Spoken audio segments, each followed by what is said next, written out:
राम राम राम राम। ये दमा बड़ा जमल बड़ा लोग हो। तनिको हिलत डोलत नहीं हुआ। अरे कुछ तो रम रम भी करता है, इतना हमार तारीफ सुनला है। हाँ।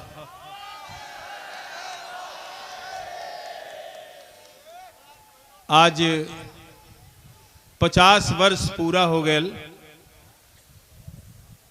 ये जानला कि साण जी वहीं बैठल हुआ। जब 50 वर्ष में ना सुधार भल तो आपका सुधार हुई। 4 पंक्ति गंगा के हम प्रणाम करे थी। ओकरे बाद जैसन की आदरणीय साण जी का कहनाम हो कि गंगा को मैली करो, उसे जुड़ के हम कविता सुनाई। 4 पंक्ति आप माई गंगा पर देखें कि पाप पखारत वामन का सब पानी उकाव तोरे अचरा में। क्या बात है।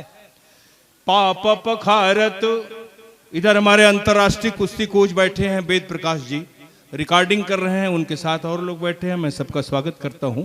रिकॉर्डिंग कर लीजिए, मेरे में भी ट्रांसफर कर दीजिएगा कि पाप पखारत वामन का सब पानी उकाव तोरे अचरा में। सावन भादो कुआर लगे कुल तीरे का गाँव तोरे अचरा में। खेत सिवान लगे देखले कि पसारत पाँव तोरे अचरा में। खेत सिवान लगे देखले कि पसारत पाँव तोरे अचरा में। और ये जग जीवन धन्य मिले जब आखिरी ठाव तोरे अचरा में। ये जग जीवन धन्य मिले जब आखिरी ठाव तोरे। बोलो गंगा मैया की। रास्ते में आओ तली तो क्षमा पहलवान कहला कि भैया गंगा माई के पहले प्रणाम कह के तब कविता पढ़ा। अली है तो डॉक्टर एक राय साहब लक्ष्मी हॉस्पिटल। आप कहला कि झगड़ू भैया आ गई, आप मजा आ जाइए। कविता देखें, आप शुरू करे थे, हम आप जुड़े थे आज के टाइटल से। गुरुजी स्वागत है। कि मोदी से पूछली सरकार का करी है गंगा माई। आदरणीय मधुक जी, मोदी से पूछली सरकार का करी है गंगा माई। अमृत जहर भैल एक गदहन के लाज शर्म कब आई।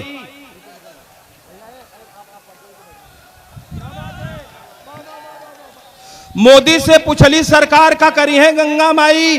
अमृत जहर भैल गदहन के लाज शर्म कब आई। कहला बहती गंगा में धोआ हाथ मत बोला झगड़ू भाई। गंगा जितने मैली हुई है उतने राजनीति गरमाई।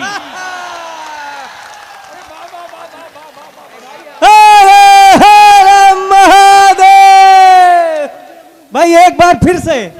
मोदी से पूछली सरकार का करी है गंगा माई। अमृत जहर भयल गदहन के लाज शर्म कब आई। कहला बहती गंगा में धोआ हाथ मत बोला झगड़ू भाई। गंगा जितने मैली हुई है उतने राजनीति गरमाई। क्या बात है। तब हम चल गई बाबा गोरखनाथ के यहाँ। ओनहु के प्रणाम कैली, एक थे मनौती मनली उनसे।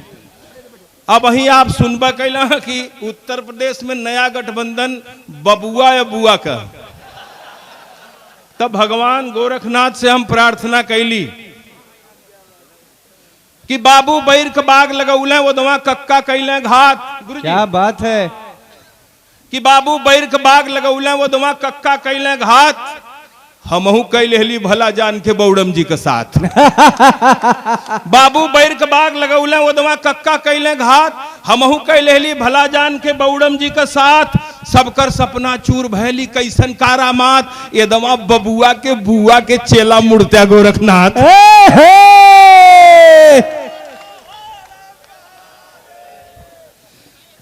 ये दवा बबुआ के बुआ के चेला मुड़त्या गोरखनाथ। कहले झगड़ू संभर के बोला होया मत अड़भंगी। कहले झगड़ू संभर के बोला होया मत अड़भंगी। जे नौमन गुदड़ी कांसा ले आई होई संगी। और चरखा लगाने पैबा केतनो करबा जय बजरंगी। और जोगी का सरकार अब यूपी में बजी सरंगी। कविता का तेवर देखें आप। स्वागत है। ये बनारस का जनता हो, कविता सुने ले, कविता समझे ले। कविता सुने आप। अरे जायदा हमार मुंह का देखबा, कविता सुना। कविता सुने आप कि कहली जीवनदायी गंगा कब निर्मल करवईबा तू। क्या बात है। पूरे विद्वत समाज को मैं समर्पित करता हूं ये पंक्तियां। कविता देखिए, कविता का तेवर देखिए कि कहली जीवनदायी गंगा कब निर्मल करवईबा तू, कहिया गंगा माई का अविरल धारा बहवईबा तू, ईमान का भोलेनाथ के माथे कब चंदन लगवईबा तू, और कबीर वाली काशी के कहिया क्योटो बनवईबा। वाह वाह वाह वाह। कहला जोगी जीवन के ही राज रोग समझावेदा। हाँ, कहला जोगी जीवन के ही राज रोग समझावेदा, रानी पिंगला राजा भरथरी वाला सबके पाठ पढ़ावेदा, बौरहिया जनता के कुछ दिन जोगी जोग रमावेदा, मंदिर मुद्दा ठंडा पड़ल फिर ओके गरमावेदा। वाह। चोरी हत्या बलात्कार असमाई हो गए मालिक।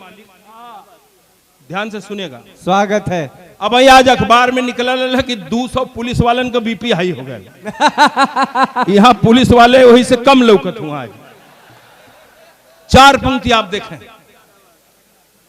कि चोरी हत्या बलात्कार असमाई हो गए मालिक, अब भ्रष्टाचार से दुखी आज हर भाई हो गए मालिक। क्या बात है। वाह। चोरी हत्या बलात्कार असमाई हो गए मालिक, भ्रष्टाचार से दुखी आज हर भाई हो गए मालिक, सरकार बनल कुछ दफ्तर भाजपाई हो गए मालिक, और यही से पुलिस वालन का बीपी हाई हो गए मालिक। यही से पुलिस वालन का बीपी हाई हो गए मालिक।